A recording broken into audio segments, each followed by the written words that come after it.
জল মিশিয়ে সার্টিফিকেট হয়েছে জাল। আর গোটা রাজ্য জুড়ে এই সার্টিফিকেটে কত জাল আপনারা জানেন? যদি আমরা ধরি ভোটার নিরিখে, তাহলে প্রতি 4জন ভোটারে 1জন ভোটার জাল। আর যদি পার্সেন্টেজের নিরিখে আপনাদের বোঝায়, তাহলে 100 ভোটারের মধ্যে 25% ভোটার জাল।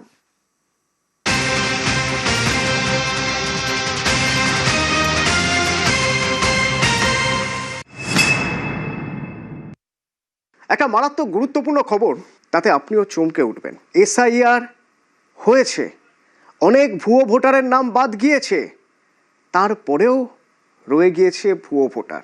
আমার সঙ্গে নিউজ রুম থেকে অনির্বাণ আছে। অনির্বাণ, একটু যদি আমরা সংখ্যাটা বোঝানোর চেষ্টা করি যে কত পরিমাণ এখনো পর্যন্ত ভুয়ো, মানে এসআইআর হয়ে যাওয়ার পরেও ভুয়ো রয়ে গেছে, ভূত রয়ে গিয়েছে, এই পরিমাণটা কত? রাজ্যের মুখ্য সচিব আজকে যখন সাংবাদিক বৈঠক করলেন এবং সেখানে পরিসংখ্যান পেশ করলেন রাজ্য সরকারের তরফ থেকে, তখন যে পরিসংখ্যানটা পেলাম, সংখ্যাটা আমরা পেলাম, সেটা কিন্তু চমকে দেওয়ার মতো।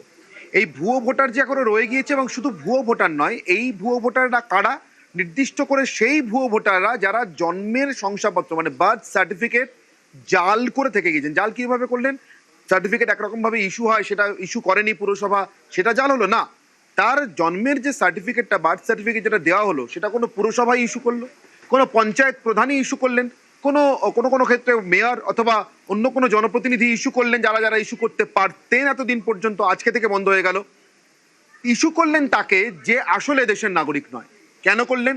এটা সব থেকে বড় প্রশ্ন, সে কথায় আসবো। কিন্তু তার আগে এই সংখ্যাটা হচ্ছে প্রতি 4জনে 1জন। যদি অ্যাভারেজ ধরি, রাজ্য সরকার যে নমুনা সমীক্ষা করেছিল, অর্থাৎ র্যান্ডামলি তুলে নেওয়া, এখান থেকে 2000, ওখান থেকে 3000, এখান থেকে 4000, এরকম ভাবে নমুনা সমীক্ষা করবার সময় রাজ্য সরকার 46-47 হাজার মতো, প্রায় 47,000 মতো নমুনা তুলে নেয়। দেখি তো এর মধ্যে কোন কোন বার্থ সার্টিফিকেট জাল, বা কোন কোন বার্থ সার্টিফিকেট আসলে এদেশের বার্থ সার্টিফিকেট পাওয়ার কথা নয় কিন্তু পেয়ে গিয়েছে, রাজনৈতিক প্রভাব, প্রতিপত্তি, যোগাযোগ ইত্যাদি কাজে লাগিয়ে।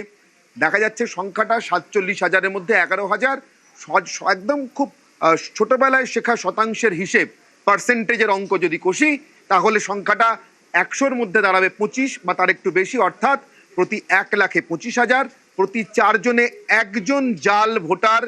এমনভাবে জাল যে নিজের বার্থ সার্টিফিকেটটা জাল করে ভোটার তালিকায় নিজের নামটা তুলে নিয়েছে। কারণ আমরা জানি এদেশে বার্থ সার্টিফিকেট একবার বার করে নিতে পারলে তার সূত্রে বাকি সব করা যায়, অর্থাৎ আধার কার্ড, প্যান কার্ড, ভোটার লিস্টে নাম তোলা, এবং তারপরে প্রয়োজন পড়লে পাসপোর্ট পর্যন্ত।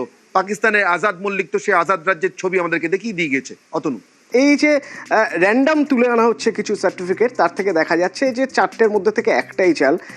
এই প্রবণতা কোন কোন জেলার ক্ষেত্রে বেশি দেখা গেছে?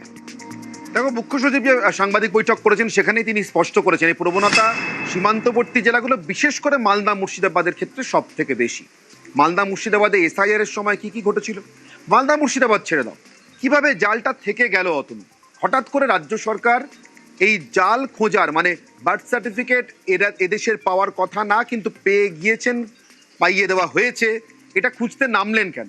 কিসের জন্য নামলেন? এসআইআর ঘোষণা হলো, ভোটারদের ভোটার তালিকা থেকে শুদ্ধ ভোটার তালিকা তৈরি করা, অর্থাৎ যেখানে একজনও বিদেশি অনুপ্রবেশকারী ভোটার থাকবে না, মারা গিয়েছে এমন ভোটারের নাম থাকবে না, স্থানান্তরিত হয়েছেন অন্য জায়গায় থাকেন, এখানে আর থাকেন না এমন ভোটারের নাম থাকবে না। এটা যখন তৈরি করার কাজ শুরু হলো, তখন আমরা দেখেছি এ রাজ্যে নির্বাচন কমিশনের দপ্তরের সামনে প্রত্যেক দিন বিএলওদের একাংশকে পথে নামিয়ে, খুবই কম অংশ, এবং বিএলও সমর্থন মঞ্চ ইত্যাদি নানান নাম দিয়ে কার্যত রাজ্যের তৎকালীন শাসক দল তৃণমূল কংগ্রেস কি অসভ্যতা প্রত্যেক দিন করিয়েছে বিএলওদের দিয়ে, বা বিএলওদের একাংশকে কাজে লাগিয়ে, এবং তার সঙ্গে রাজনৈতিক ক্যাডারদের তাদের পিছন থেকে সমর্থন জুগিয়ে। এটা করানোর কারণটা কি ছিল? এবং একই সঙ্গে এটা যখন করানো হচ্ছে, তখন জেলায় জেলায় চালু হয়ে গেল নতুন করে বার্থ সার্টিফিকেট ইস্যু করার ড্রাইভ। কলকাতা পুরসভা এমনিতে 10টা 5টাই তারা ঠিক করে কাজ করে বলে অতি বড় 70 অপবাদ দিতে পারবে না। সেই কলকাতা পুরসভা সকালে খুলছে, রাত 10টা 11টা পর্যন্ত রাতারাতি বার্থ সার্টিফিকেট ইস্যু হচ্ছে ব্যাক ডেটে, অর্থাৎ যে মানুষের জন্ম 1980 সালে, সে তার বার্থ সার্টিফিকেট ইস্যু হচ্ছে কলকাতা পুরসভা থেকে 2026 সালে। যার জন্ম 1990 সালে, তার বার্থ সার্টিফিকেট ইস্যু হচ্ছে গঙ্গারামপুরের কোন একটা প্রত্যন্ত গ্রাম পঞ্চায়েত থেকে 2026 সালে।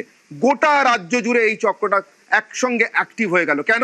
রাজনৈতিক দল, শাসক দল তারা চেয়েছিল এই চক্রটাকে এইভাবে অ্যাক্টিভ করে ভোটার তালিকাকে এমনভাবে নিয়ন্ত্রণ করতে যাতে ওপার থেকে আসা, বাংলাদেশ থেকে আসা অনুপ্রবেশকারী বাংলাদেশি ভোটার থেকে যায়, জাল ভোটার থেকে যায়, যাদের এই ভোটার তালিকায় নাম থাকার কথা না।